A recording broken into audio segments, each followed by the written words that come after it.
Então, na aula de hoje, que é a primeira do curso, a gente vai ver essa técnica, né? Análise técnica e econômica de projetos de engenharia. Ou seja, a gente vai ver como é que as decisões de engenharia interferem nas decisões econômicas e vice-versa. Esse ciclo engenharia-economia ou engenharia-análise econômica que eu quero elaborar com vocês hoje. Pensando um pouco como é que é, ou tentando elaborar como é que funciona um projeto de engenharia na prática, lembrando que então essa é a última disciplina da cadeia de energia, então o foco é justamente projeto. Como é que funciona?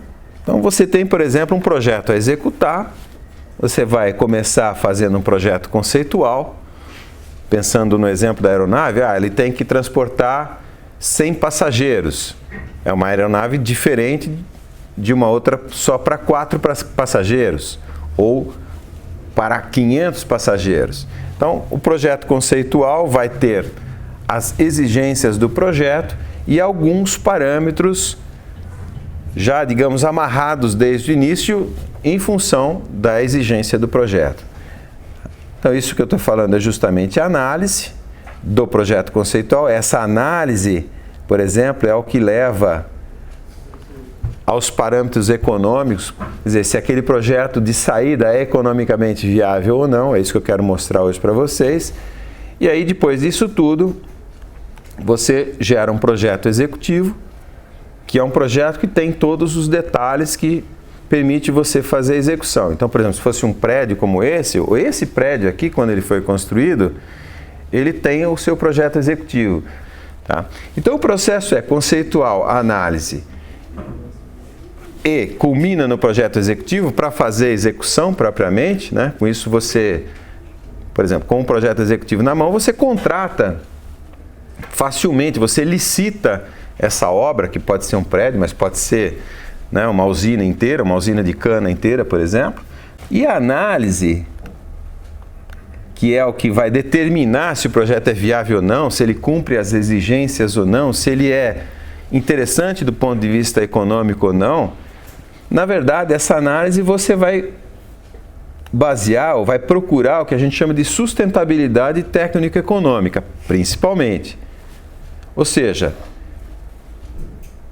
esse seu projeto ele tem que ser um sucesso, ele tem que ser bem sucedido, melhor dizendo, tanto como produto como quanto negócio. Bom, feita a análise e feito o projeto executivo, vem a execução propriamente.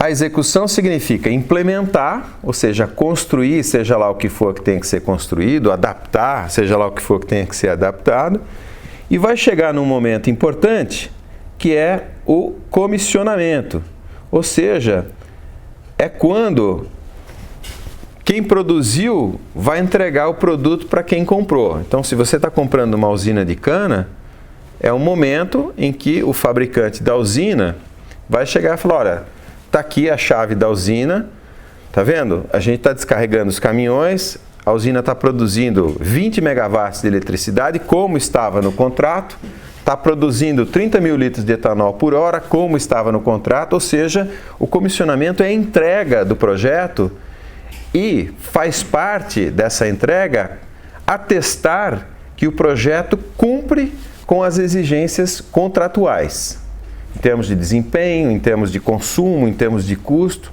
tá? E tem muita disputa judicial nisso daí. Então aí comissionou o projeto, entra a fase de operação. E aí é uma fase em que você tem que monitorar que aquele seu sistema de fato opere nas condições nominais, certo? Então a fase de operação é uma fase em que você tem que ficar monitorando as condições de contorno do seu sistema, para que elas caiam na situação nominal. E às vezes isso não é fácil, porque as condições externas você às vezes não consegue controlar. Exemplo, usina de cana. Então, numa usina de cana, por exemplo, você não controla de forma estrita a composição da cana que está chegando. Então, chega um lote com mais fibra, um outro lote com menos fibra, mais água, um teor de cinzas maior. Então isso tem uma variabilidade estocástica. E aí como é que você adapta as condições de operação que você consegue controlar? Por exemplo, temperatura na caldeira. Isso você consegue controlar. Qual é a melhor temperatura na caldeira, dada a constituição físico-química da cana que acabou de chegar? Entende? Então a fase de operação é uma fase de adequação daquelas variáveis que você consegue controlar, tendo em vista as variáveis que você não consegue controlar.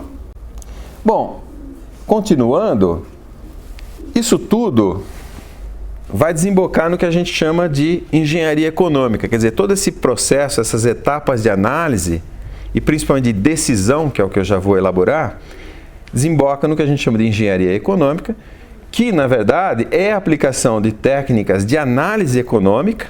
É isso que eu vou explicar para vocês, isso que eu vou ensinar hoje com vocês. Aplicação de técnicas de análise econômica às decisões de engenharia, visando determinar o desenvolvimento de um projeto viável e decidir sobre alternativas excludentes. Então, o que eu vou falar hoje como caso, como exemplo, é se a gente deve investir numa fotovoltaica ou numa usina eólica.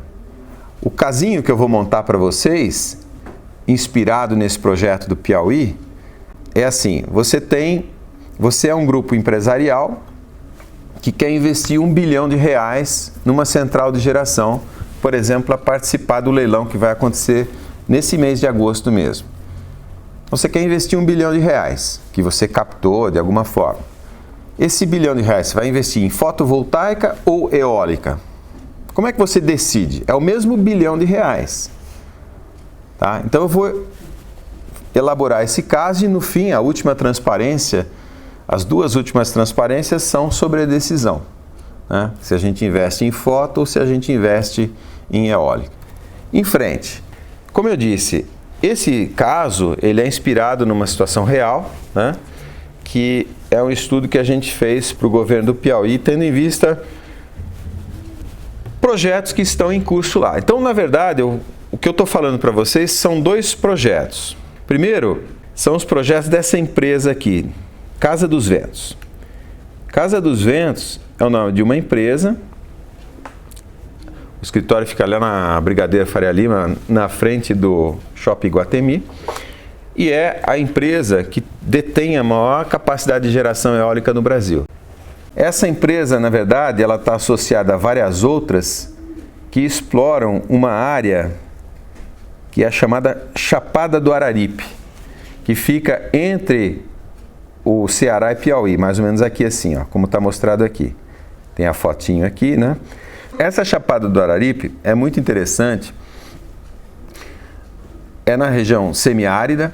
Então, o preço do terreno é muito baixo, né? Porque você sabe, o potencial eólico na costa nordeste brasileira é bastante alto, mas o preço do terreno, ou a servidão, né, se você for pagar para usar aquela terra, é muito alto, porque litoral, né, é uma área nobre. Principalmente no Piauí, que tem, né, 60 quilômetros aqui, alguma coisa assim de litoral só. Né? Então é muito caro. Porém, nessa região aqui do semiárido, o potencial eólico também é muito grande e o terreno é muito barato. Então se tornou uma região muito atrativa para a implantação de projetos eólicos e de fato tem vários deles. A Casa dos Ventos é a que detém a maior quantidade o maior número de megawatts eólicos instalados lá e continua instalando mais. Como eu disse, agora em agosto vai ser interessante a gente acompanhar que projetos vão ter compradores. Porque o leilão é assim, né? Você cadastra o seu projeto e esses dois que eu estou mostrando para vocês foram cadastrados lá e aparecem ou não compradores. Então, esse estudo de caso que envolve a aplicação de R$1 bilhão, a gente vai pegar uma usina eólica para funcionar na Chapada do Araripe ou uma usina fotovoltaica para funcionar na Chapada do Araripe. Entende? Então eu investi R$1 bilhão numa determinada região. E eu estou fixando a região porque tem alguns parâmetros, por exemplo, fator de efetividade. Fator de efetividade, por exemplo, para eólica é o quanto o vento é constante. Não adianta você instalar 1 megawatt de turbina se não tem vento. Aí a geração é zero. Então, tem a variabilidade dos ventos e tem a variabilidade da insolação, né, que basicamente é a cobertura de nuvens. E a Chapada do Araripe é bom para os dois, na verdade, porque tem bastante vento e tem poucas nuvens. Eu só conheço um lugar melhor que a Chapada do Araripe em termos de nuvens, que é justamente o deserto do Atacama, que é exatamente essa foto aqui, ó. Deixa eu mostrar para você. Tem eólica e tem fotovoltaica lá. Mas voltando aqui, então, para falar um pouquinho do que seria o projeto em fotovoltaica, eu vou mostrar um outro caso. Eu mostrei o caso lá dos projetos da Casa dos Ventos, que eu vou tomar como referência, vou pegar os dados e tal e usar no nosso caso sintético, artificial aqui, e vou pegar um projeto que eu conheço perto da cidade de Berlim, que era o seguinte, era um antigo aeroporto de Staaken, tá? 20 km de Berlim. Isso aqui foi da época dos nazistas, né? Da época do Hitler, e depois, como fazia parte da Alemanha Oriental, os soviéticos instalaram lá uma base aérea. Aí terminou, quando caiu o Muro de Berlim, unificou as duas Alemanhas e tal, sobrou essa área e essa área está contaminada. Então tem contaminação radiativa, tem uma série de contaminantes aí. E um detalhe, isso fica no cinturão de Berlim, que é um cinturão agrícola. Só que para descontaminar essa área para o cultivo agrícola, seria muito, muito caro. Então, o que o sujeito fez? Ele instalou uma fotovoltaica no aeroporto, sem então a necessidade de descontaminar. Então, isso aqui seria a foto do aeroporto na época dos nazistas, né? Aqui está a fotovoltaica instalada, a usina fotovoltaica, e está aqui essa foto é muito legal porque você vê os painéis, tá vendo aqui, ó? Isso aqui é um bunker, eles estacionavam os jatos, no caso os MiGs soviéticos, né? Então estacionavam ali e continua, na verdade é depósito lá, tem tambor, tem um monte de coisa da usina fotovoltaica. Aqui está um dos hangares, né? Dá para ver a foto do Lenin. E um detalhe, essa empresa que comprou esse aeroporto e fez esse projeto, instalou nos hangares bioreatores. Porque é o seguinte, olha que interessante, essa é uma empresa que o negócio fundamental dela era produzir ovo e pintinho de um dia. Para quem, né? Você compra o pintinho, põe na sua granja, 30 e poucos dias depois você vende o frango. Então o negócio deles era ovo e pintinho de um dia. Aí eles, para alimentar as galinhas que botam os ovos, ele precisa do quê? Precisa plantar milho para fazer ração. Então eles tinham as granjas, tinha plantação de milho. Tudo nessa área aqui que incluía esse aeroporto que estava contaminado. Aí os caras pensaram o seguinte, bom, no aeroporto eu vou fazer a fotovoltaica e nos hangares eu vou produzir gás natural, ou biogás, né, que é metano. Como? Eles pegavam, na verdade é assim, 70% da cama de frango é aquele resíduo que fica no chão da granja depois que você tira os frangos. Então tem ali o esterco, né, que é muito rico em nutrientes. A ave tem um esterco que é muito rico em nutrientes. Então misturava 70% da cama de frango e o restante era silagem de milho. Então colhia milho, na verdade as folhas e tal, e os grãos, misturava tudo, punha colocava no reator, o reator fermentava, produzia metano. Então eles tinham um mix de energia, e não aparece aqui, eu não tenho foto, no meio da plantação de milho ainda tinha eólica. Então, além de produzir pintinho e tal, eles produziam energia. E o grande problema da fotovoltaica e da eólica é que ela é intermitente. E quando você vende e não pode acabar a força. Então o que eles faziam? Eles alternavam eólica com fotovoltaica e com biogás. E o biogás é extremamente estável. Ele produz. Então usava o biogás como reserva, né, como armazenagem de energia. Então, era um sistema assim, bastante integrado, bastante interessante. Então, eu vou pegar esse modelo de engenharia, vamos falar assim, esse modelo de estruturação de engenharia e aplicar no nosso projeto, que a gente vai confrontar um com o outro. Tá? Então, a eólica é o projeto da Casa dos Ventos, depois eu vou dar o detalhe para vocês, e o fotovoltaico é um projeto desse tipo, com reservação de energia, com armazenagem de excedentes de energia, que no caso aqui era a própria biomassa. Tá claro? Em frente. Então, a gente vai investigar a possibilidade de aplicar R$1 bilhão, ou em foto ou em eólica. Tá? E esse R$1 bilhão, ele é o quê? Ele é, na verdade, o capital a ser investido, que a gente chama de CAPEX. Então, a gente vai investigar a possibilidade de aplicar R$1 bilhão como capital. E o muito importante, sobre esse investimento, se espera ter algum tipo de retorno. Por quê? Isso pode ser, por exemplo, um fundo de pensão. Então, como eu estou dizendo aqui, a alternativa que eu teria para obter esse ganho, esse retorno que eu preciso para pagar as minhas pensões, por exemplo, é aquisição de títulos da dívida pública. Isso, virtualmente, é risco zero. Tá? Então, você contrata isso por 30 anos, dali a 30 anos você resgata. E é virtualmente com risco zero. Então, eu vou usar isso como comparação, ou seja, ou eu invisto esse bilhão em geração eólica ou fotovoltaica, se isso for melhor do que investir em títulos da dívida pública. Porque, obviamente, se o risco é muito baixo, o ganho também é muito baixo. Então, eu preciso achar uma solução de compromisso. Então, eu mencionei essa questão de títulos de dívida pública, porque vai ser sempre o nosso parâmetro de referência. Como pessoa física, assim, eu vou investir na poupança. Poupança dá quase nada, mas pelo menos está lá, é certeza que não vai acontecer nada de extraordinário, de muito ruim com a poupança. Então, o mínimo que pode acontecer, o mínimo de rentabilidade que a gente pode ter, são coisas a risco zero. E aí, para esse nível de investimento, não é poupança, óbvio, são títulos da dívida pública. Tá ok? Em frente. Como é que a gente vai tomar essa decisão?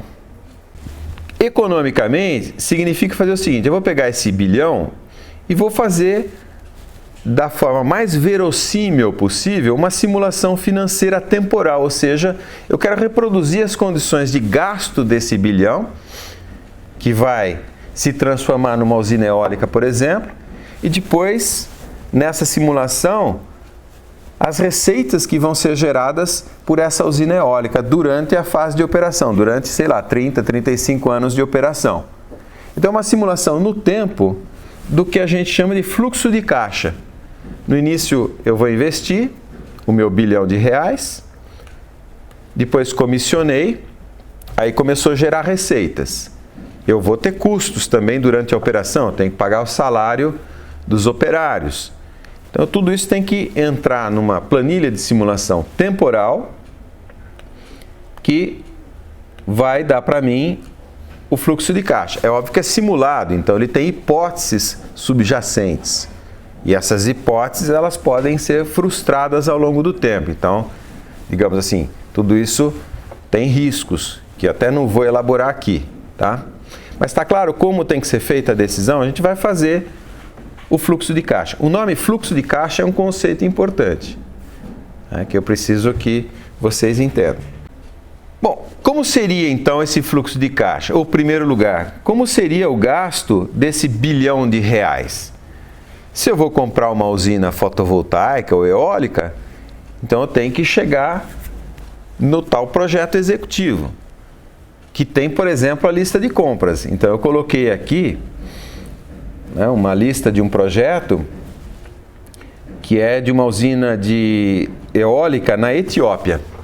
Então, por exemplo, tem aqui a parte de serviços. Então, construção da turbina, transporte marítimo, transporte terrestre, aluguel de um guindaste. Você tem que pegar a nacelle e, com o guindaste, colocar em cima do pilar do gerador eólico.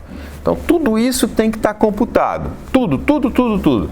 Os geradores, o tapume que você tem que fazer, tudo tem que estar computado.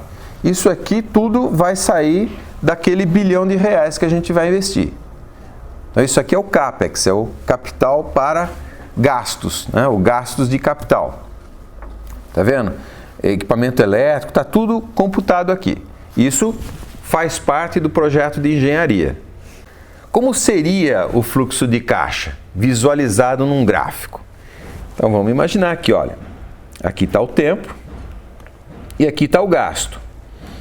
Como se fosse o registro contábil de cada gasto que eu fiz.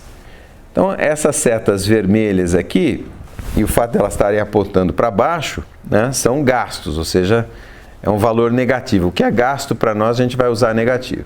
Então, durante a fase de implementação do projeto, até o comissionamento do projeto, eu tenho gastos.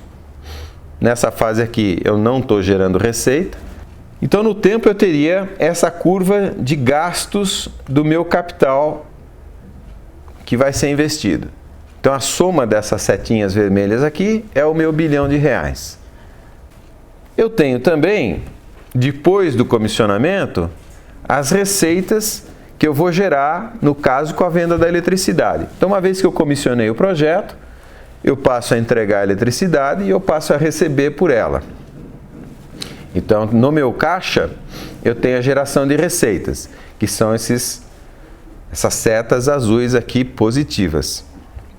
Eu vou apagar as setinhas para não ficar poluída a figura, mas eu vou ter, além desses custos positivos ou negativos, eu vou ter, por exemplo, custos fixos, né, que podem já começar durante a construção, durante a implementação do projeto. Então, por exemplo, é a servidão do terreno, o pagamento de funcionários ali, administrativos, para ficar acompanhando a obra, são os meus custos fixos. E tenho também os custos operacionais durante a operação do projeto, que é o que a gente chama de OPEX. E um detalhe aqui, esses custos operacionais, eles tendem a aumentar no tempo. Por quê? Igual o carro quando fica velho. Exatamente, exatamente. O equipamento vai se tornando senil, né? É a senescência do equipamento, então o custo de manutenção, por exemplo, vai aumentando. A menos que você mude, é possível, por exemplo, trocar o motor do carro de tempos em tempos, fazendo uma analogia, né? Esse custo ele tende a aumentar, tá? E o que vai determinar, inclusive, a vida útil do projeto é justamente o aumento demasiado desse custo operacional. É exatamente como um carro. O carro é um excelente exemplo, porque se você comprar um carro, é melhor você ficar com ele 4, 5 anos, alguma coisa assim. Depende se você tem capital ou não para trocar de carro, mas o fato é que chega um momento que o custo operacional do carro, mais seguro de um carro velho e tal, torna inviável. Então tem um momento que é ideal você descartar o carro, sucatear ele. Isso a gente vai ficar bem claro daqui a pouco, inclusive nos modelos, né?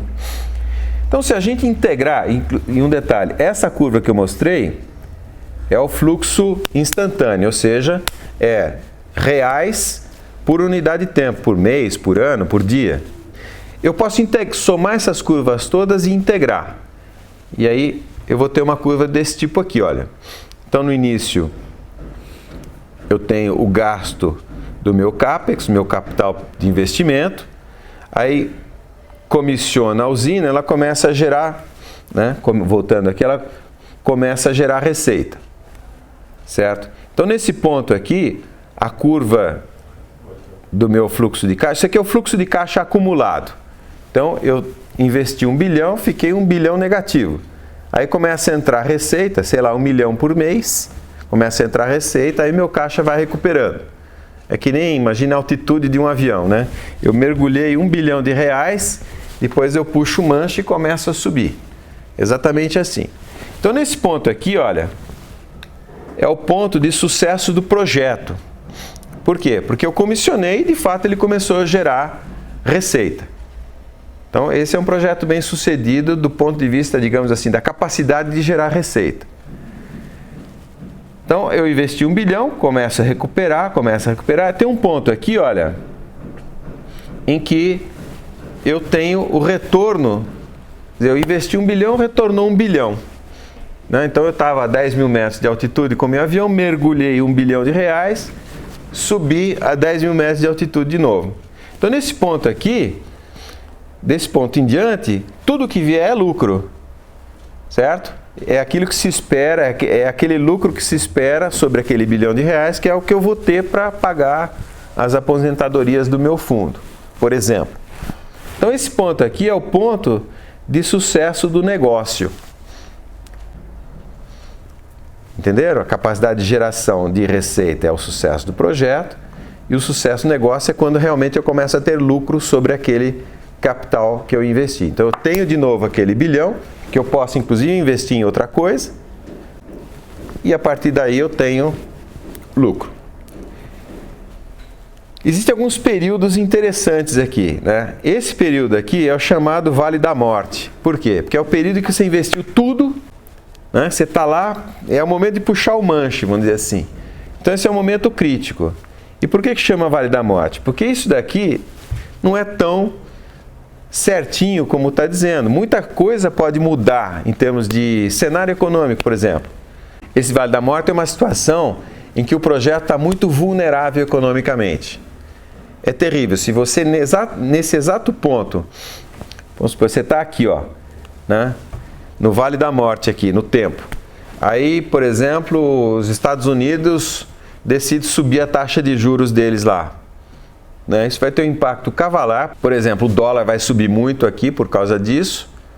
E aí o seu negócio deixa de ser rentável, por exemplo, por algum motivo. Então é um momento de vulnerabilidade econômica do projeto. Um outro ponto importante é isso que a gente estava falando aqui do aumento do custo operacional em função do tempo. Então, quando esse custo operacional começa a aumentar de forma significativa, é o que a gente chama de o início da senescência do projeto.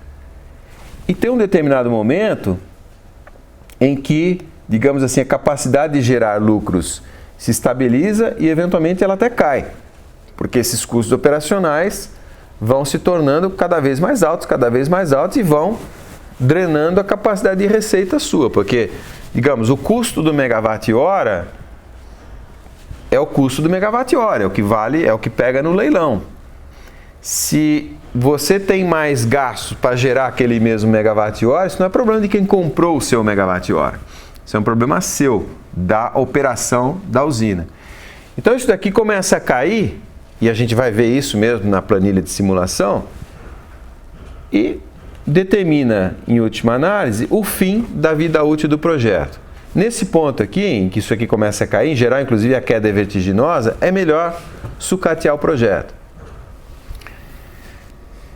Então vamos olhar, o fluxo de caixa, eu falei para vocês, é aquela simulação técnico-econômica, certo? E em cima desse fluxo de caixa, em cima dessa curva, é que a gente vai construir, calcular parâmetros econômicos e esses parâmetros nós vamos usar como base da nossa decisão de investir em eólica ou investir em fotovoltaica ou comprar dívidas dos Estados Unidos, títulos da dívida dos americanos. Tá?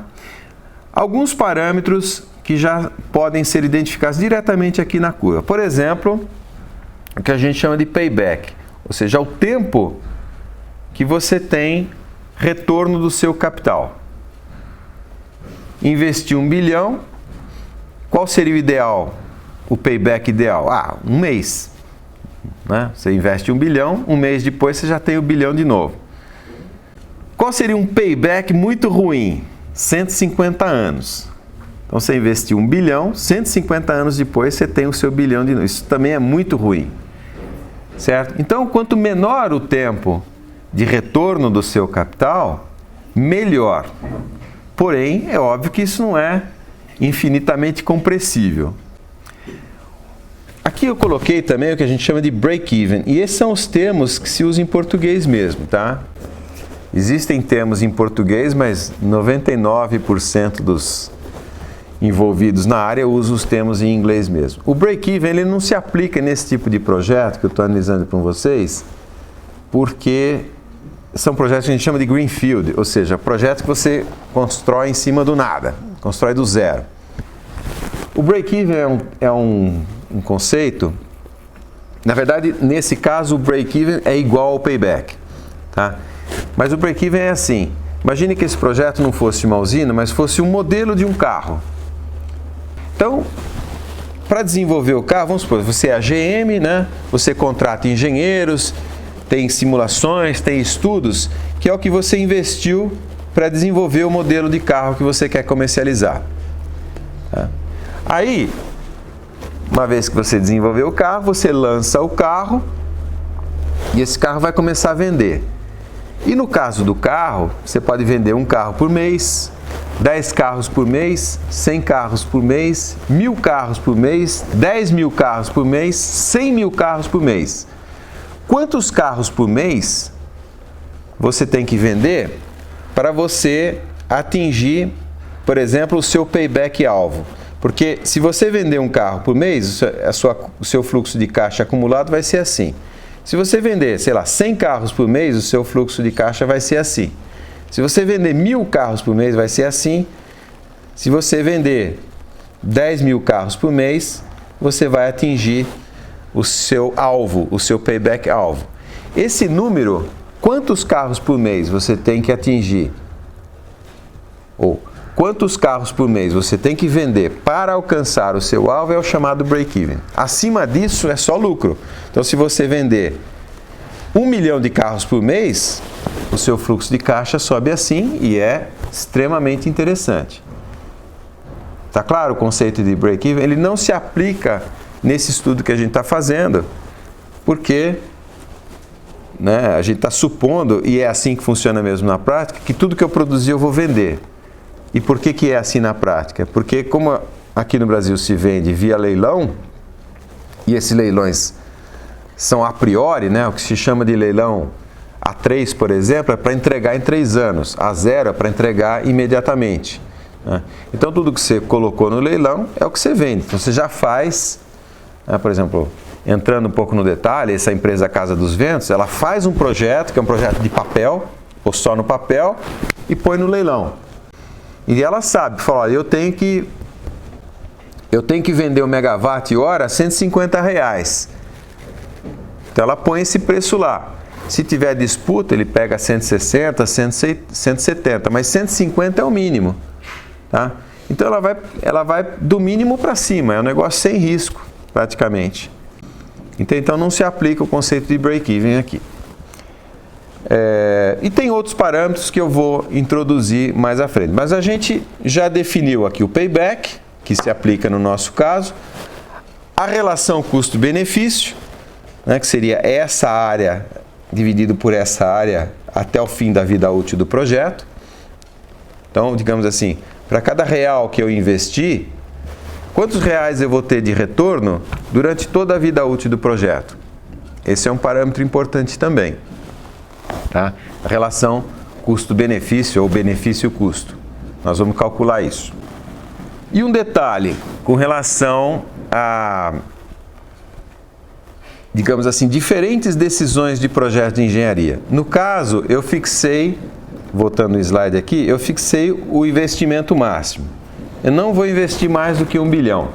Porém, eu poderia investir mais do que 1 bilhão, ou menos do que 1 bilhão. O que isso afeta? Então, pegando um exemplo aqui, vamos supor que esse projeto meu seja de uma termoelétrica, a biomassa. Eu posso comprar uma caldeira 67 bar ou uma caldeira 150 bar. Qual é a diferença? Quanto maior a pressão, maior a temperatura. Quanto maior a temperatura, maior a eficiência do ciclo. Lembra de termodinâmica. Maior a eficiência do ciclo significa que eu gero a mesma eletricidade consumindo menos combustível. Bagaço de cana, por exemplo. Então, se eu comprar uma caldeira de maior pressão, mais eficiente, o meu capital vai ser maior. O meu capital investido vai ser maior, porque a caldeira é mais cara. Porém, ela gera mais eletricidade para a mesma quantidade de combustível. Portanto, ela tem uma capacidade de geração de receita maior. Essa curva aqui depois do sucesso do projeto, ela é mais inclinada, sobe mais rapidamente. Tá? Então, por exemplo, o meu payback pode ser menor, tem uma série de influências aqui que eu não vou considerar, né, nesse caso, porque eu estou sempre fixando o capital máximo a ser investido, é aquele R$ 1 bilhão, correto?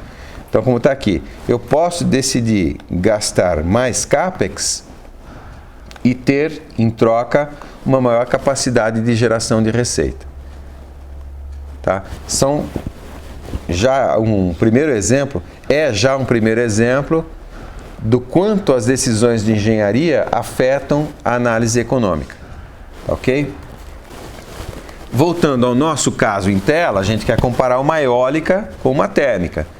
As duas vão ter curvas de fluxo de caixa acumulado diferentes. Então, por exemplo, essa azul representa a eólica, isso aqui é totalmente pictórico, eu não calculei ainda isso, né? Então, a azul representa a eólica e a vermelha representa a fotovoltaica. Ambas gastando o mesmo R$ 1 bilhão. E aí, quando eu olho essas duas curvas, qual desses dois projetos eu devo executar? Olha, o payback, pegando essa curva aqui, que como eu disse é totalmente artificial, ainda não fiz os cálculos, mas pegando a curva da eólica, o payback é menor do que o payback da fotovoltaica. Porém, o início da senescência da eólica é anterior, aqui nem aparece na curva, né, a senescência do projeto fotovoltaico. Então, o problema que a gente vai encontrar é um pouco esse. Alguns parâmetros sugerem que um projeto deve ser o escolhido, outros parâmetros podem sugerir que o outro seja. E a gente tem que navegar um pouco nesse mar de parâmetros econômicos aqui. Estou só antecipando uma situação que vai acontecer. Ou seja, para tomar a decisão, a gente tem que ter critérios de decisão. Um que eu já estou identificando claramente é o payback, ou seja, o tempo que o capital que eu investi retorna. Se eu me basear exclusivamente no payback, eu estou privilegiando o quê? Estou privilegiando a liquidez do meu investimento. Por exemplo, numa situação de muito risco, é interessante você ter um payback menor, ter um tempo. Por quê? Porque você tem o retorno do seu capital no menor tempo possível, portanto você fica o menor tempo possível exposto a risco. Tá claro? Então, quando eu me baseio exclusivamente no payback, eu estou buscando liquidez e principalmente porque eu não quero ficar, provavelmente, né, exposto a riscos. O problema de usar só o payback é que ele desconsidera a capacidade de geração de recursos depois do payback. Então, como eu disse, se o projeto morrer em 30 anos, que é um número mais ou menos razoável, é uma coisa, mas se ele morrer em 150 anos, já pensou? Você ter 120 anos gerando lucro é um poço de dinheiro aquele negócio. Né? Então você faz e vai durante 120 anos, né, a ter lucros adicionais. Então é um poço de dinheiro mesmo. E mais, esse é um conceito chave aqui, ó. O payback desconsidera o valor temporal do dinheiro. O que é isso? O valor temporal do dinheiro. Guardem essa dúvida porque eu vou elaborar ela daqui a pouquinho. Tá? O outro critério de decisão seria o quê? Seria a relação benefício-custo. Quanto eu tenho em relação àquilo que eu investi. Então, por exemplo, eu posso investir 1 bilhão e ter 2 bilhões de benefício ao longo da vida útil do projeto, ou eu posso investir 1 bilhão e ter 200 bilhões de benefício ao longo da vida útil do projeto. Esse seria o caso, por exemplo, do projeto que dura 150 anos. Né? Então, a relação benefício-custo, ela leva em consideração a capacidade de geração de receita depois do payback, ou seja, leva em consideração toda a vida útil do projeto, porém, também desconsidera o chamado valor temporal do dinheiro. E o que é esse valor temporal do dinheiro? É isso que eu quero elaborar com vocês. Então, no que vem em seguida, aqui nos próximos slides, eu vou elaborar dois conceitos econômicos, na verdade. o chamado valor temporal do dinheiro e a chamada taxa interna de retorno. Mas eu quero explicar para vocês essas coisas e, de novo, e repetindo, e como as decisões de engenharia e como as análises de engenharia influem nos cálculos desses parâmetros, porque esse valor temporal, taxa interna de retorno, são números que expressam características daquela curva de fluxo de caixa. Então vamos lá. Vamos pegar dois projetos hipotéticos, um projeto A e um projeto B, e vamos entender mais ou menos em cima desses dois projetos o que seria o tal do valor temporal do dinheiro. Tanto no projeto A quanto no projeto B, eu invisto R$100, certo? No projeto A, no ano 1, eu tenho 0 de retorno, no ano 2, eu tenho 65 de retorno, no ano 3, eu tenho 50 de retorno e no ano 4, 0. Quando eu falo retorno, é a diferença, né, de todas as receitas, menos os custos e tal. Só é uma situação bem simplificada para a gente poder entender. No caso do projeto A, eu investi 100 e em 4 anos eu tive R$115, que é a soma, né, do 65 com 50. Então a relação custo-benefício, ou benefício-custo, é 115 sobre 100. No projeto B, eu invisto R$100, no ano 1 eu tenho 0, no ano 2 eu tenho 20, no 3, 30, no 4, 70. Então, em 4 anos, aqui eu falei 4 anos, né? Então, no projeto A, em 3 anos, eu tenho 115. Ou seja, no projeto A, eu investi 100, em 3 anos eu tenho 115. Esse é o meu retorno nesse tempo, 3 anos. No projeto B, eu invisto os mesmos 100, e aí eu tenho 120 em 4 anos. Se eu considerar só os mesmos 3 anos, aí o retorno é evidentemente muito baixo, está abaixo do payback, na verdade, porque 20 mais 30 dá 50, que é menor que 100, correto? É por isso que eu fiz assim. Então, qual é o problema, ou qual é a dúvida que eu teria? Aqui eu tenho mais retorno, 120, é maior que 115. Porém, aqui eu tenho que esperar 4 anos e aqui eu só espero 3. Tá claro? Parecem decisões ou parecem parâmetros antagônicos. Como é que eu vou decidir por um ou por outro? Eu vou, na verdade, buscar aquela minha alternativa de referência, que é aquela que tem risco zero. Por exemplo, títulos da dívida pública. Então, por aí, essa fotinho que está aqui é um título da dívida americana, que teoricamente tem risco zero. É óbvio que eu não vou comprar títulos da dívida da Venezuela, pelo amor de Deus, tá? Então eu estou pegando esse caso aqui como caso de referência, como investimento de referência. Lembra que eu falei? É o equivalente a nós, como pessoa física, colocar o dinheiro na poupança. Então vou pegar aqui, só como exemplo, títulos da dívida de um governo de risco zero, e ele me dá 5% ao ano. Então, se eu invisto 1 bilhão, a cada ano, em média, né, porque tem um tempo de resgate, mas a cada ano eu tenho um lucro de 5%. Aqueles meus R$100, se eu fosse ter isso como referência, a cada ano eu tenho 5%. Então, significa pegar os R$100 no primeiro ano, multiplicar por 1,05, dá 105. Depois, esses 105 eu multiplico de novo por 1,05, dá 110,25 em 2 anos. Vezes 1,05 dá 115,76 em 3 anos. Então, naqueles 3 anos, os meus R$100 se transformariam em 115,76. Voltando ao slide, quanto que era?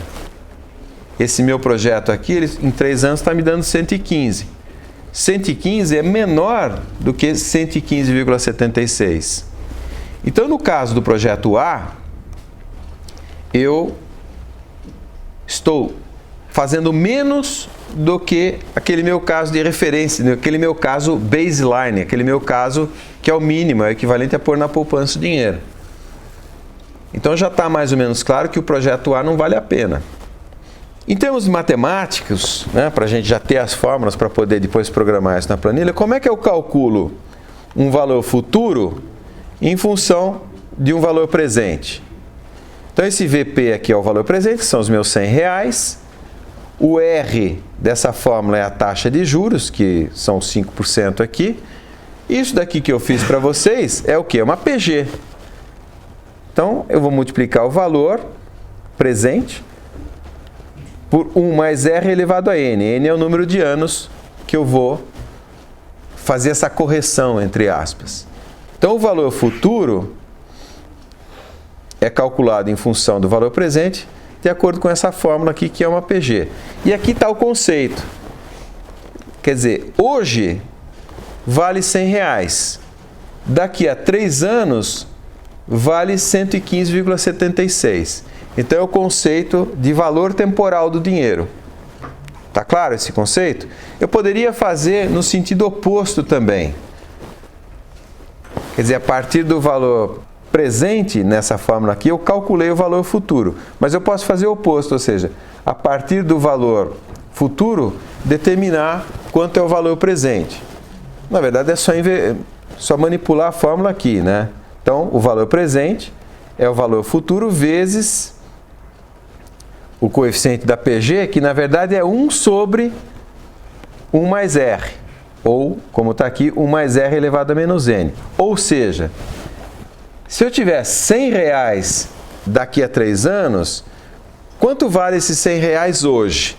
Então, eu tenho que dividir por 1,05 para corrigir para 2 anos, divido por 1,05 para corrigir para 1 ano e divido de novo por 1,05 para corrigir para o valor presente. Então, R$100 daqui a 3 anos vale hoje, na verdade, 86,38. E com isso eu consigo analisar aquele fluxo de caixa, voltando aqui, do projeto A e do projeto B, porque eu vou pegar esses R$50 e vou corrigir ele para o tempo t igual a 0. Vou pegar esses R$65 no ano 2 e corrigir ele para o valor presente. E vou fazer isso para todos os valores. Tá claro? Aplicando na verdade, essa fórmula aqui. Vou pegar os valores futuros, porque no meu fluxo de caixa eu tenho os valores futuros. Vou trazer tudo para o tempo t igual a 0. E aí sim vou fazer uma soma.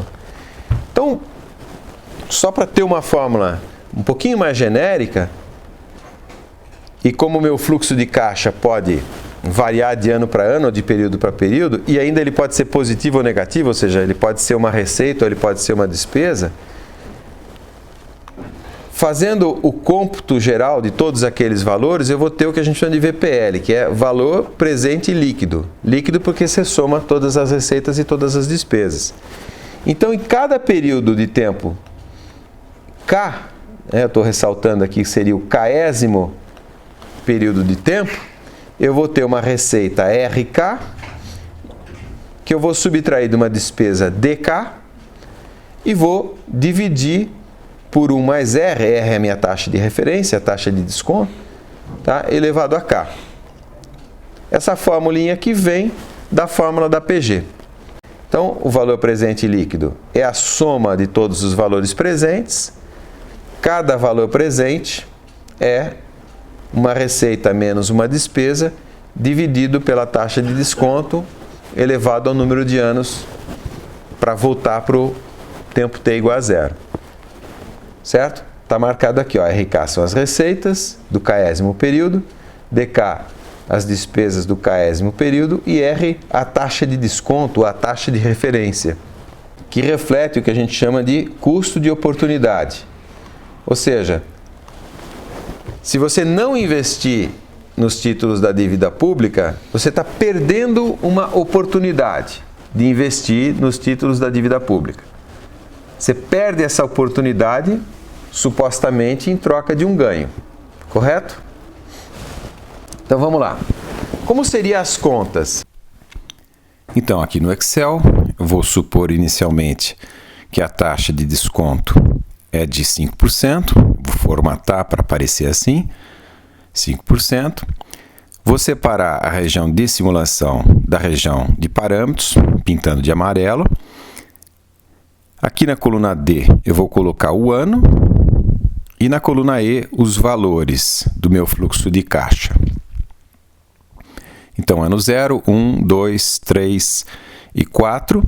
Aqui embaixo eu vou colocar o total, sem correção de valor presente, e a relação também vou calcular de benefício-custo. Vou expandir um pouquinho a largura das colunas para ficar mais fácil a visualização. Aqui no total eu vou somar todos os valores do fluxo de caixa sem a correção para o valor presente. Então, em primeiro lugar, eu gasto menos R$100. No ano 1, eu tenho 0.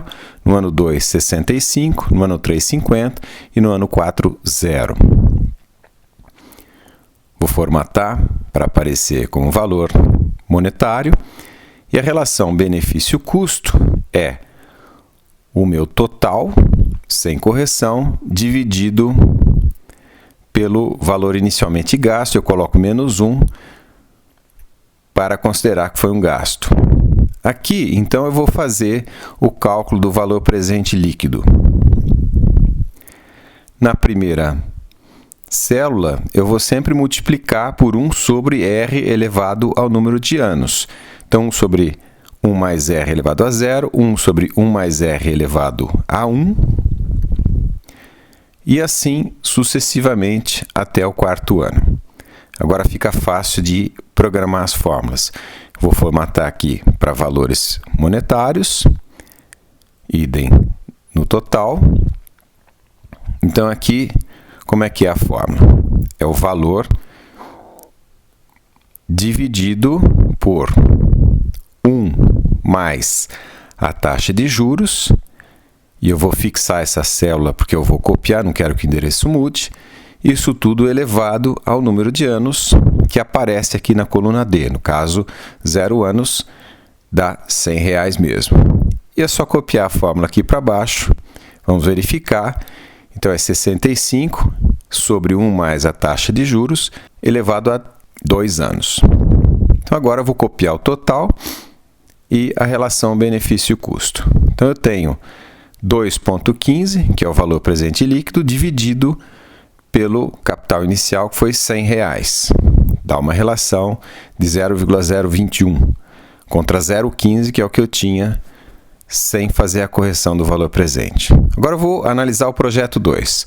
Eu posso simplesmente copiar todas essas células com as respectivas formatações e vou simplesmente atualizar os valores correspondentes ao projeto B.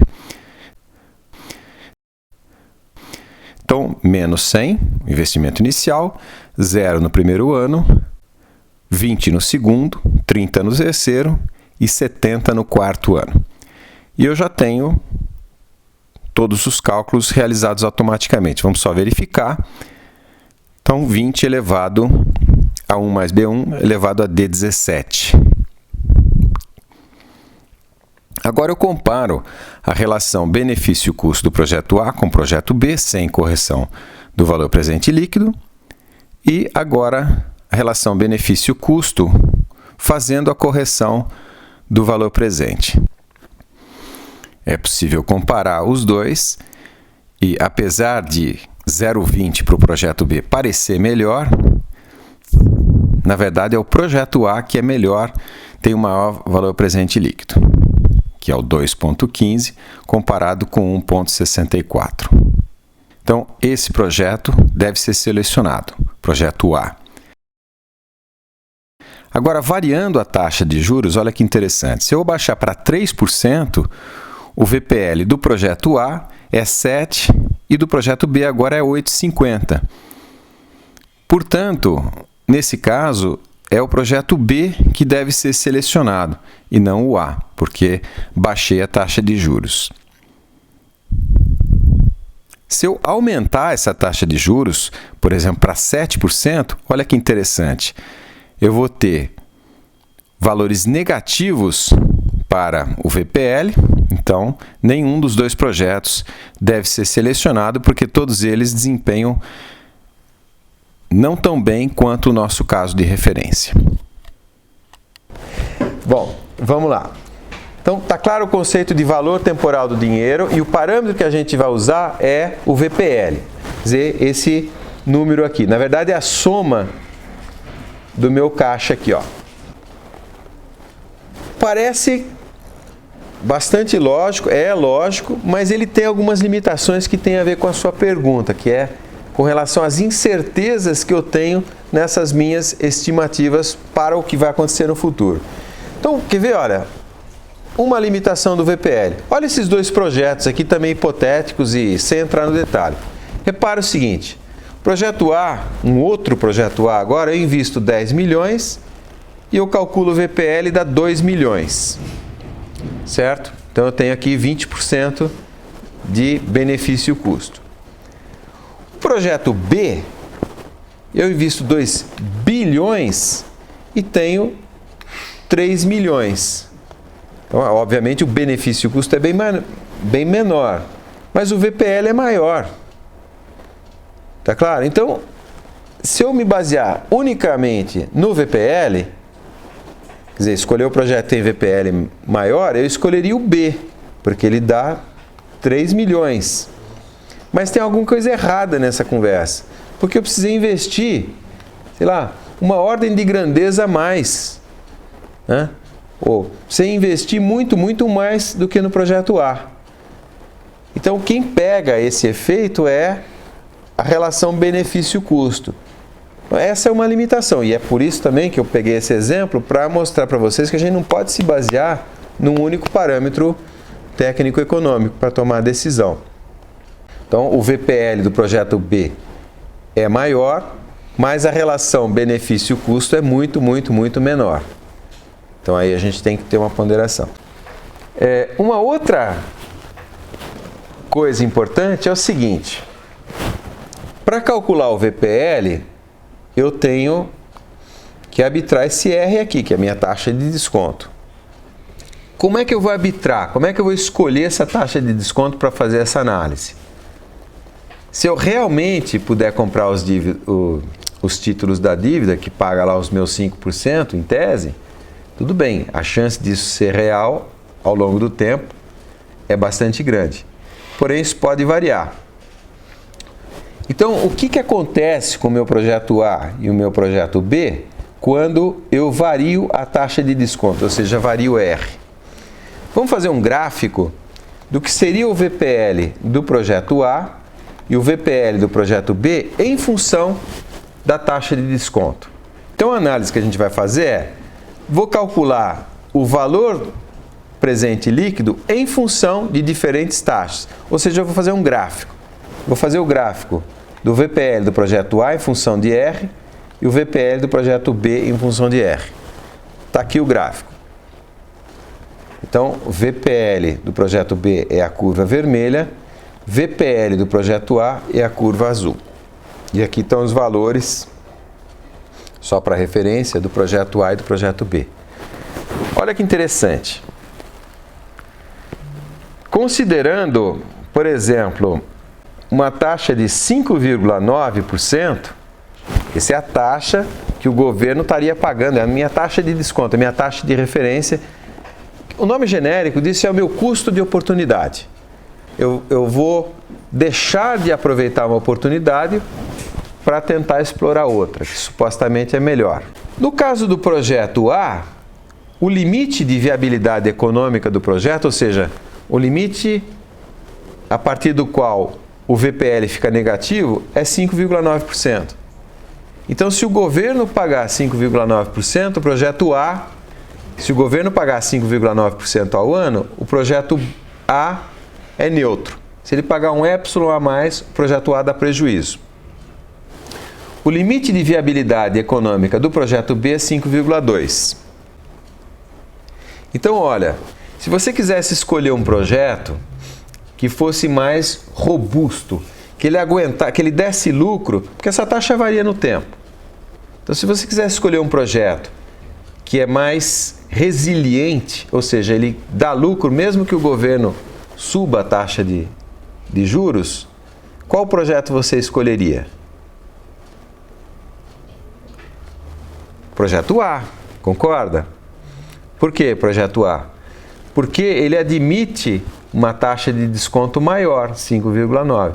O projeto B, ele é mais sensível. Se a taxa de desconto fosse... Os Estados Unidos está com 0,25 hoje, né? Então, se a taxa de desconto fosse 0,25, mais ou menos aqui onde eu estou desenhando, qual dos dois projetos tem o maior VPL? Projeto B. Né? A 0,25, o projeto B é melhor do que o projeto A, porque tem o maior VPL. Certo? Só que, na medida em que o governo vai aumentando a taxa de juros, o projeto B vai se tornando inviável mais rapidamente do que o projeto A. Tá claro? Então, olha que interessante. Se eu fosse decidir pelo projeto A ou B hoje, considerando a taxa de 0,25, que é o que tem hoje, eu escolheria, se eu me baseasse só no VPL, eu escolheria o projeto B, o projeto da curva vermelha, porque tem o maior VPL. Se eu considerasse que o governo americano vai subir a taxa de juros bastante, ou pode variar nos 30 anos de vida útil do projeto, eu talvez escolhesse o projeto A, ou provavelmente escolhesse o projeto A. Por quê? Porque ele aguenta uma taxa de referência, uma taxa de desconto maior. Ele continua dando lucro mesmo que o governo aumente a taxa de juros. Tá claro? Esse critério? Então, não somente o VPL é um parâmetro importante, além do payback, além do custo-benefício, mas também um número importante é esse ponto aqui, ó. Esse ponto quando o VPL fica zero. Tá claro? E nós vamos batizar isso daí com um nome especial. Então, sumarizando aqui e despoluindo um pouquinho a figura, se eu tiver essa taxa de juros aqui, né, por exemplo, 0,25%, o projeto B, que é a linha vermelha, é melhor que o projeto A porque ele tem o maior VPL.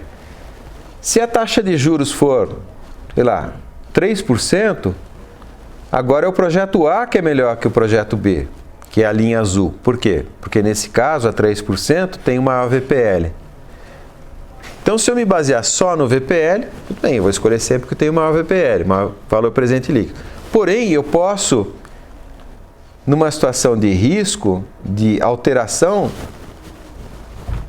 das condições de contorno econômicas, eu posso privilegiar uma decisão de um projeto mais robusto, que aí então é o projeto A.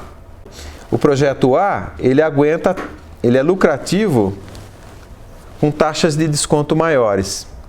Na verdade, essa taxa de desconto, que é a neutralidade aqui, quando o VPL fica negativo, a gente vai chamar de taxa interna de retorno.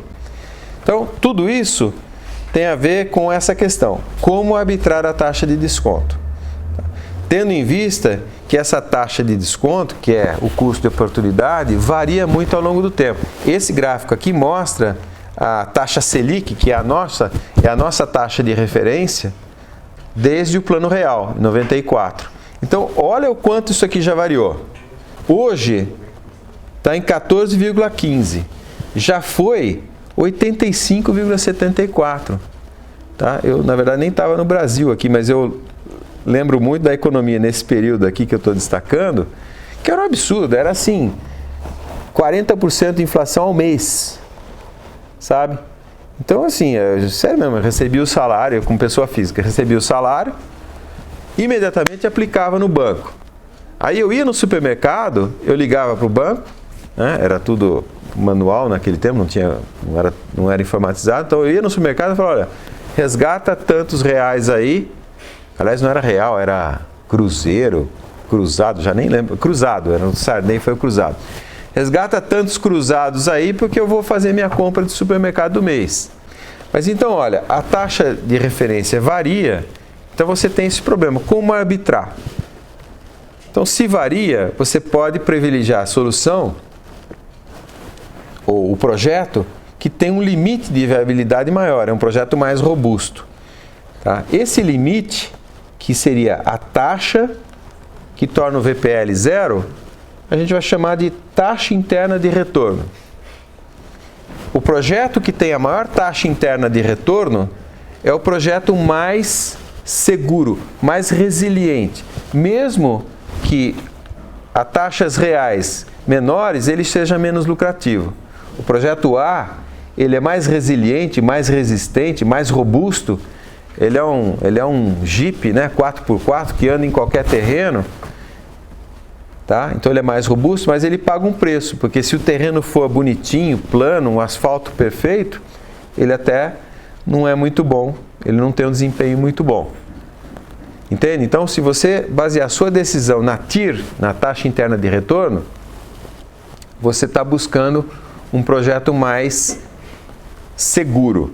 Por isso que as primeiras privatizações do governo Dilma não funcionaram. Porque eles falaram assim, a taxa interna de retorno tem que ser 4%. E aí o pessoal falou, olha, por 4% eu acho que não vale a pena, porque as coisas no Brasil mudam, né? Cachorro mordido de cobra tem medo de linguiça. Não é isso? Tá? Então, as condições no Brasil não são ainda suficientemente confiáveis para você aceitar taxas internas de retorno baixas. Né? Por isso que não deu certo as primeiras privatizações do governo da Dilma. Tá ok? Então, numericamente, é muito fácil calcular a taxa de retorno. Basta zerar o valor presente líquido. E aí, isso gera uma equação, e a incógnita dessa equação é esse número aqui, a taxa interna de retorno. Sendo que as receitas e as despesas, todas elas vêm do seu fluxo de caixa. Tá claro? Então, a gente já viu payback, a gente já viu relação benefício-custo, vimos valor presente líquido e vimos a taxa interna de retorno. Então, temos aí 4 parâmetros para tomar decisão sobre um projeto de engenharia. Bom, então, uma vez definidos todos esses conceitos, vamos voltar ao nosso caso, que é decidir se eu vou investir aquele bilhão na fotovoltaica ou na eólica. E aí eu vou pegar os dados do projeto do Piauí que eu falei para vocês. O procedimento da análise técnico-econômica começa pelo capital que eu vou investir. Então, é aquele meu bilhão de reais. Eu vou fazer um projeto de engenharia. Então, eu mostrei para vocês, por exemplo, o projeto da Casa dos Ventos. Eles têm lá um projeto de usina eólica. Quando fala que eles têm um projeto, eles já sabem quanto custa, quantos geradores, quanto precisa para pagar de servidão do terreno, por exemplo. Então é o projeto de engenharia. É aqui que vocês, engenheiros, vão trabalhar mais intensamente. Então, capital leva a um projeto de engenharia. Esse projeto de engenharia permite uma avaliação, uma estimativa do CAPEX e do OPEX, ou seja, do capital necessário para o investimento, depois do capital de giro, vamos falar assim, né? do custo operacional. Então, o projeto de engenharia leva às primeiras estimativas econômicas, principalmente CAPEX e OPEX, que, simulados, geram fluxo de caixa. Então, gera essa curva aqui de fluxo de caixa acumulado, por exemplo. E em cima dessa curva, a gente calcula aqueles vários parâmetros econômicos que, no fundo, são características da curva, características quase que geométricas daquela curva. Então, no caso aqui, eu mostrei para vocês o payback, a relação custo-benefício ou benefício-custo, o valor presente líquido, a taxa interna de retorno, e tem outros parâmetros que eu não vou exaustivamente aqui mostrar todos para vocês.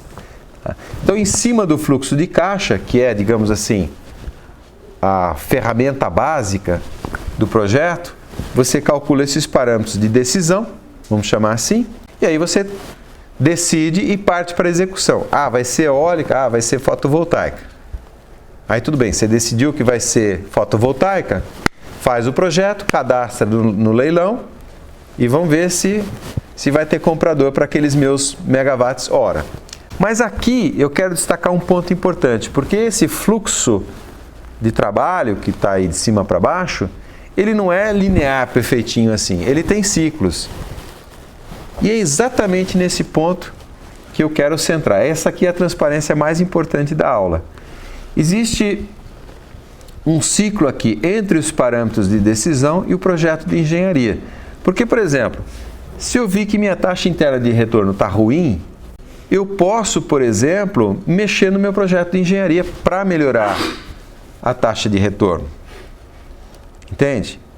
E é aquilo que eu falei no começo da aula. Uma coisa é fazer um projeto que cumpre com as exigências. Outra coisa é fazer um projeto ótimo. Então eu posso olhar os meus parâmetros de decisão como variáveis de otimização. Então eu vou mostrar para vocês já. Eu tenho gerador eólico de tudo quanto é tamanho e de várias tecnologias diferentes. Qual delas eu vou escolher? Então, esse processo aqui, ele é cíclico. E essa transparência, na verdade, resume o curso inteiro que eu vou dar para vocês. Na verdade, nós não vamos ficar fazendo a planilha econômica e tal. A gente vai ficar no projeto de engenharia, parâmetros de decisão / otimização. Nós vamos fazer isso aqui, ó. Quem vai fazer esse loop aqui vai ser, por exemplo, um algoritmo genético, tá claro? Então, essa transparência é fundamental. Esse ciclo que eu desenhei em vermelho é um ciclo de otimização, tá? Porque eu tenho que, na verdade, comparar o melhor projeto de usina eólica com o melhor projeto de fotovoltaica. Não adianta eu comparar um projeto otimizado de usina eólica com um projeto meia-boca de usina fotovoltaica. Tá? Então eu tenho que comparar dois projetos otimizados. Tá claro esse conceito? Vamos entrar rapidamente já nos dois projetos, que agora eu posso ir rápido, porque eu não tenho muito conceito para passar para vocês, eu tenho só que contar os dados, né? Porque, como eu disse, esses dois projetos que eu estou comparando, a eólica e a fotovoltaica, são projetos de fato que foram feitos lá para o Piauí e cadastrados. Os projetos de fotovoltaica estão cadastrados para o leilão que vai ter agora em agosto. Primeiro vamos falar das centrais eólicas. Então, como eu estava dizendo para vocês, eu tenho vários tipos de turbina. E essas coisas, essa tecnologia varia e melhora no tempo. Então você vê aqui, ó, né, as turbinas estão ficando cada vez maiores. Quanto maior a pá da turbina, mais eficiente ela é. Por quê? Porque ela tem o chamado vórtice de ponta de asa, principalmente. Então, aqui está a ponta da asa, eu tenho baixa pressão de um lado, alta pressão do outro. O que acontece? O fluxo gera um ciclone na ponta da asa. Não sei se vocês já viram, né? O avião tem dois vórtices na ponta da asa, por isso que alguns têm aquele winglet para anular esse vórtice. Mas quanto maior a asa, mais eficiente. É por isso que, inclusive, planador tem asa bastante esbelta e comprida, porque ele tem que ser aerodinamicamente eficiente. Então, existem geradores aí de dezenas de megawatts, com centenas de metros de diâmetro. Esse gerador aqui, ele é extremamente eficiente, inclusive offshore, né? Porém, o custo de instalação desse tipo de gerador é muito maior. Então, por isso que hoje a tendência é colocar moinho offshore. Tem um custo de instalação muito maior. Uma coisa é você alugar um guindaste, outra coisa é você alugar um guindaste numa chata, né, para você erguer o moinho. E tem uma segunda vantagem, que é o problema de geração de ruído.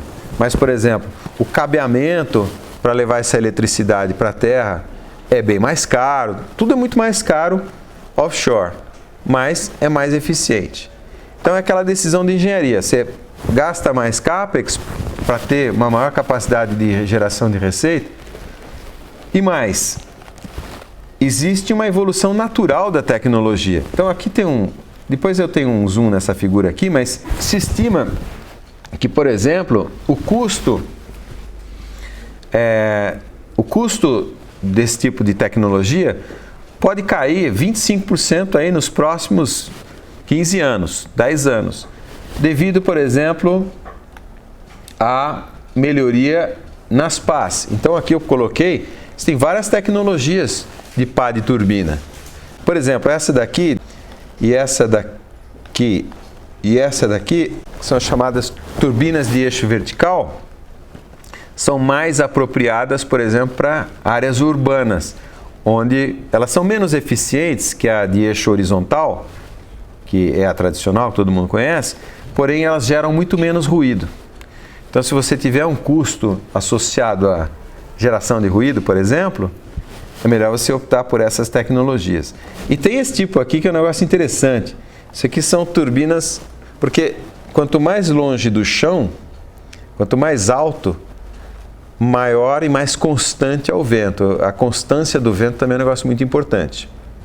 Então, isso aqui são turbinas flutuantes mesmo. Você monta isso num balão, como se fosse um papagaio, né? Você coloca isso a 300 metros de altura, preso por cabo de aço, né? E lá dentro tem uma turbina eólica. Tá? Então, também tem esse tipo de estudo. Ou seja, a tecnologia evolui no tempo. Então, se você olhar...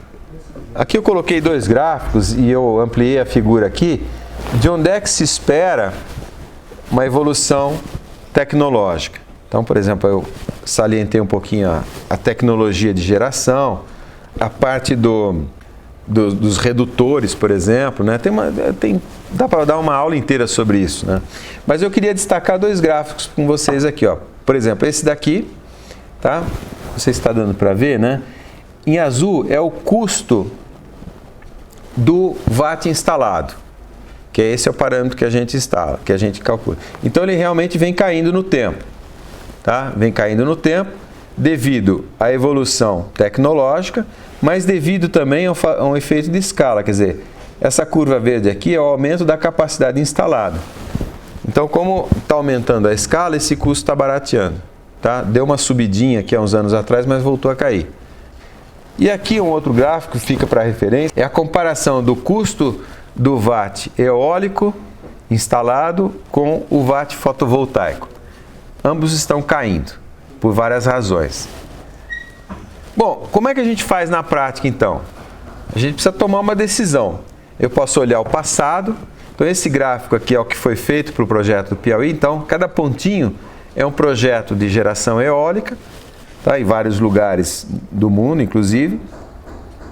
Então eu tenho aqui a potência instalada na usina e o custo, o CAPEX investido. Então isso aqui é uma estatística, né?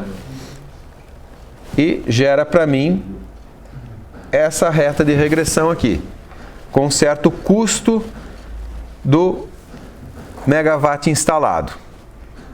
Então, essas médias estão aqui, ó. Então, é o CAPEX, OPEX de uma central eólica. Os parâmetros importantes para a nossa análise. O fator de efetividade no Nordeste, 35%, ou seja, se você colocar 1 megawatt de potência instalada, a velocidade média dos ventos e a flutuação dos ventos vão te dar uma geração média de 35% disso. É o fator de efetividade. E um tempo de implementação, isso aqui é o tempo de comissionamento da usina, 18 meses, é bastante rápido. O custo de capital, esse é um parâmetro importante. Tá vendo, ó? É 3,23 mil reais por quilowatt instalado. Então, é assim que eu vou gastar o meu bilhão de reais. E o custo operacional, 7,91 reais por quilowatt instalado por mês. Isso daqui é um custo médio e eu posso associar isso à depreciação. E aí a venda de eletricidade, esse 100,37 reais por megawatt-hora, eu peguei do último leilão de energia. Então é o valor, valor médio, né, alcançado no último leilão de energia. Então algumas continhas assim bem rápidas. Então aquele meu bilhão de reais vai virar, na verdade, 310 megawatts, esse P é de pico, que significa também a potência instalada. Esses 310, aqui ficou um errinho, né? Então esses 310 megawatts pico, 35% disso é 108 megawatts. E aí, esse aqui 108 megawatts médios, ou no jargão lá do leilão, megawatts físicos. Isso aqui é o que você negocia, porque a sua usina gera 108 megawatts médios. Tá? Um detalhe, voltando uma transparência, eu não mostrei aqui, esse custo é a usina com reservação de energia. Depois eu explico o que é isso. Então esses 108 megawatts médios ou físicos vai gerar para mim um custo de 0,85 milhões de reais por mês e uma receita de 9,33 milhões de reais por mês. Então esses são os meus parâmetros econômicos, que é isso que eu vou usar na minha planilha. A continha que eu fiz aqui, só para ilustrar, para chegar ali no 9,33, é os 108 megawatts vezes 120 reais por megawatt, que é o preço do último leilão, tá? Vezes 24 vezes 30 horas por mês. Isso aqui é o número de horas no mês. Então, cancela o watt com watt, o megawatt com megawatt, o hora com hora, então fica real por mês, ou milhão de real por mês, tá? Só para mostrar a continha. E aí o meu fluxo de caixa, tá? Aqui já separado nas componentes. Então o meu CAPEX, aqui embaixo, observação, esse gráfico não está em escala, é só qualitativo, né? Então o meu CAPEX, que é 1 milhão de reais em 18 meses, que é o tempo de comissionamento na usina, eu previ um comissionamento em 3 partes, porque você pode no seu contrato falar, olha, me instala 1/3 da usina e entrega. Instala 1/3 e entrega, instala 1/3 e entrega. Num certo período inicial não dá para produzir nada. Por quê? Porque você está instalando os transformadores, está fazendo a conexão com o linhão elétrico, né? Então aqui eu não gero nada, mas aqui eu consigo já gerar receita com 1/3 da usina, com 2/3, com 3/3 da usina. Tá? Idem, né, a mesma lógica para o OPEX. Então esse vai ser o meu fluxo de caixa e o período total 35 anos. Esse fluxo aqui sem depreciação física dos equipamentos, ou se eu incluir uma função no tempo aqui, tá, eu posso, quer dizer, voltando, o meu custo mensal, o meu OPEX é 0,85 milhões de reais por mês, ou esse 0,85 vai ser corrigido por uma função temporal, que eu vou arbitrar de alguma forma. Significa que meu OPEX vai aumentando. Eu tenho de novo essas planilhas aqui, né? Essa aqui eu vou me dar o trabalho de abrir, porque vale a pena para mostrar a simulação para vocês. Então tá aqui. Eu queria só mostrar o seguinte para vocês. Aqui na primeira coluna a gente tem os meses, isso foi programado para uma quantidade total de 420 meses. Na segunda coluna, o CAPEX, no caso da eólica, a implementação se dá em 18 meses e é feita uma implementação em 3 partes, no primeiro terço, no segundo terço e no terceiro terço. A coluna C tem o OPEX, o custo operacional, que começa a incidir a partir do comissionamento do primeiro terço das turbinas eólicas e vai assim até o 18º mês, está vendo a fórmula aqui? E a partir daí eu tenho o custo operacional total multiplicado por uma função temporal, uma função do tempo, que leva em conta, que contabiliza a depreciação do equipamento.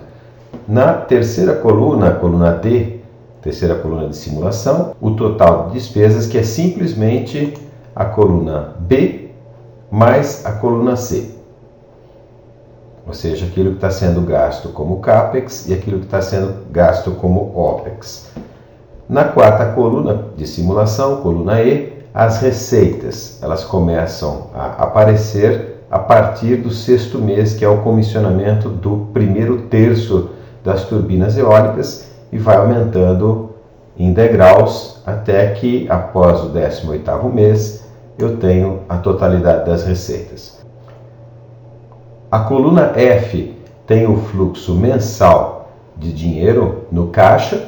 Então, no primeiro mês, eu tenho um total de menos 55,56 milhões de reais, que corresponde, na verdade, à soma das receitas menos a soma das despesas. Isso para cada um dos meses.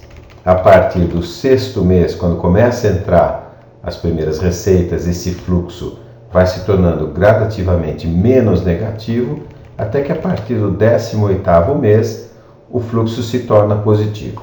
A coluna G tem o fluxo acumulado. A primeira célula é simplesmente o saldo, e a partir daí, soma-se o saldo que estava na célula anterior, a célula G2 no caso aqui, mais o fluxo correspondente àquele mês, que está na célula F3. Isso gera o fluxo acumulado, fluxo de caixa acumulado. E esse é justamente o gráfico que está plotado aqui. Aqui o primeiro período de gasto do capital, de investimento do capital, o chamado Vale da Morte. Após o 18º mês, o fluxo se torna positivo e aproximadamente depois de 135 meses, mais ou menos, né? Eu tenho o payback no meu projeto, a partir daí o saldo é positivo. Os parâmetros econômicos de decisão, o VPL, a taxa interna de retorno mensal e anual, a relação benefício-custo e também um fator de depreciação estão mostrados, estão calculados nessa região da tabela. Eu vou colocar o número 2 aqui na célula correspondente ao fator de depreciação.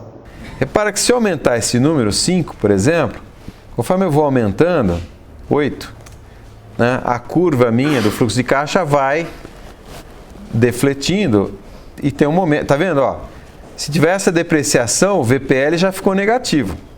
Eu ainda tenho benefício-custo positivo, ainda tem uma taxa de retorno positiva, mas o VPL ficou negativo, ou seja, esse negócio com essa depreciação não é lucrativo em relação à minha taxa de referência. Por exemplo, investir aquele bilhão comprando títulos do governo americano. E se aumentar mais ainda, 12, ele começa a cair, tá vendo? 15. Só queria mostrar isso para vocês. Essa usina deu lucro, e depois começou a dar prejuízo. Então era menor ter, né, isso aqui está simulado para 35 anos, então era melhor parar a usina antes, tá? Mas é claro que isso é artificial. 2 é um número realista aqui. Bom, só para terminar aqui, vamos rapidamente, essas planilhas eu vou deixar lá para vocês. Como eu disse, isso é um projeto real, está credenciado no próximo leilão. E aí, muito rapidamente, a mesma coisa para eólica. Perdão, a mesma coisa para fotovoltaica. A observação importante é que tem 2 tipos de tecnologia fotovoltaica, que estão baseadas em 2 tipos de célula fotovoltaica. As chamadas cristalinas e as poliméricas. Basicamente aqui, a cristalina é mais cara, mas é mais eficiente, e a polimérica é mais barata, mas menos eficiente. Basicamente é isso. O custo desses painéis vem caindo por uma série de razões, novas tecnologias, ganhos de escala. Porém, uma usina não é só painel fotovoltaico. Eu só queria mostrar nessa figura o seguinte para vocês. Como é que é uma usina fotovoltaica? Você tem os painéis, mas, digamos, o painel gera para você uma corrente DC. Isso tem que ser transformado numa corrente AC, então são os inversores. E tem um outro componente importante que está aqui, ó, a bateria. Então, a usina fotovoltaica pode ter armazenamento de energia ou não. Por que ela precisaria de armazenamento de energia? Porque à noite não tem sol. E se você vende energia, você não vende energia só no período do dia. Ou, se você for capaz de garantir 24 horas de energia despachável, como a gente fala no jargão, esse tem um valor melhor. Então, você pode construir sua usina com um sistema de reserva de energia, que podem ser baterias, geração fotovoltaica doméstico realmente usa bateria. Eu conheço um projeto interessante na Bahia. Eles têm, na verdade, tem uma represa perto da usina. Então, o excedente de energia é usado para bombear água para a represa e de noite essa água volta e gira um gerador hidráulico para poder suprir o fato que à noite não tem geração eólica. A análise é a mesma, você faz uma análise de projeto, chega num certo custo que está destacado aqui. Então, por exemplo, custo de capital, R$ 11,25 mil por quilowatt instalado. Um fator de efetividade Onde é que está a efetividade aqui? Ó? Ah, no Nordeste 30%. Aí o OPEX é baixíssimo e uma venda de eletricidade 215. 215 reais o megawatt-hora foi o que pegou no último leilão, que foi o que eu usei para fazer os cálculos. Então, com esses dados, mesma coisa. O bilhão de reais vai virar 89 megawatts pico. 89 significa 27 megawatts físicos.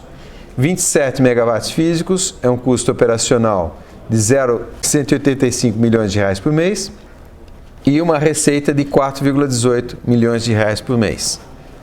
Fazendo o fluxo de caixa, idem. Aqui eu considerei um comissionamento em 6 etapas.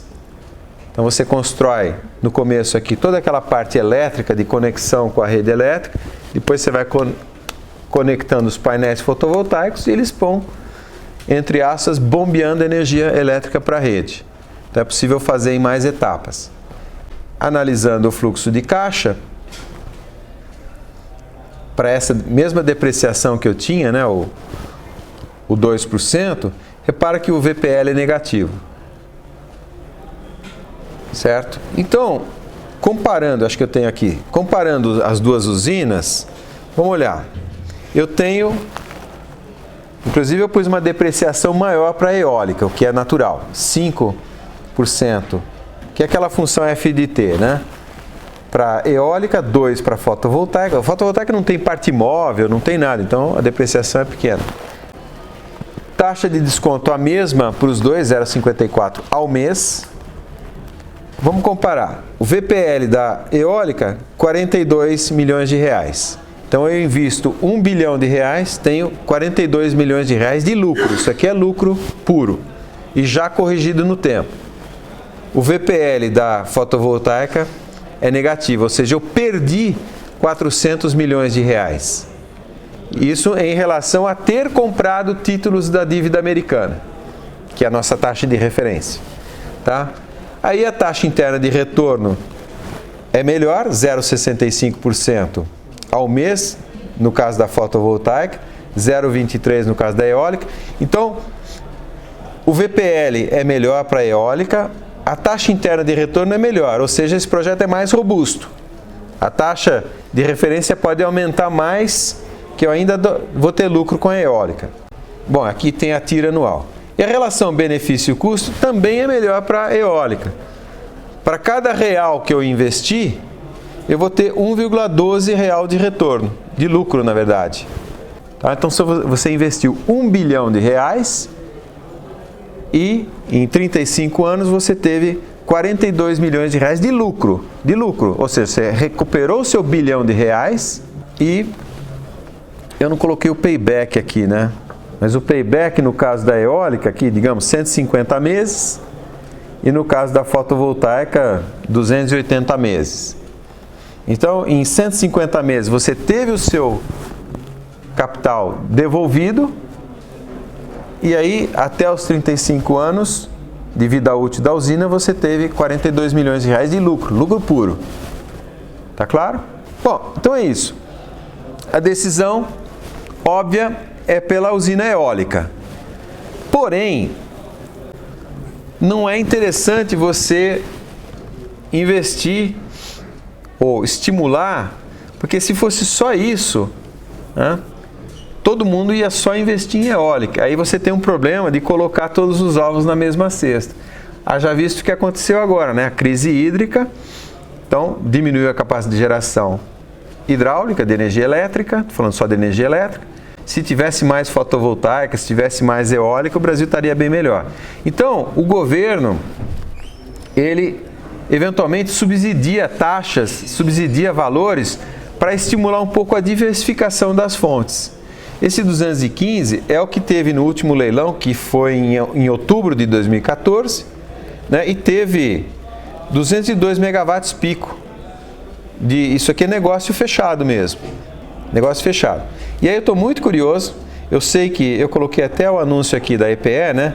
Eu sei que tem, olha, 12.528 megawatts credenciados lá como projeto. Eu estou muito curioso para saber quanto que vai pegar mesmo, quanto que vai pegar. E aí vão ver esse valor, porque a 215 vocês viram minha análise, é inviável do ponto de vista de decisão de negócio, a menos que tenha outras informações que não estão nessa análise aqui. Tá claro, pessoal? A aula é isso, os vídeos eu estou colocando no canal YouTube, que é PC Leguin, só procurar lá no YouTube que entra no canal, e esse vídeo eu gravei a aula, assim que eu estiver pronto eu já ponho lá, tá? Feito, desculpa o atraso, eu gastei um pouquinho de tempo para explicar o funcionamento do curso.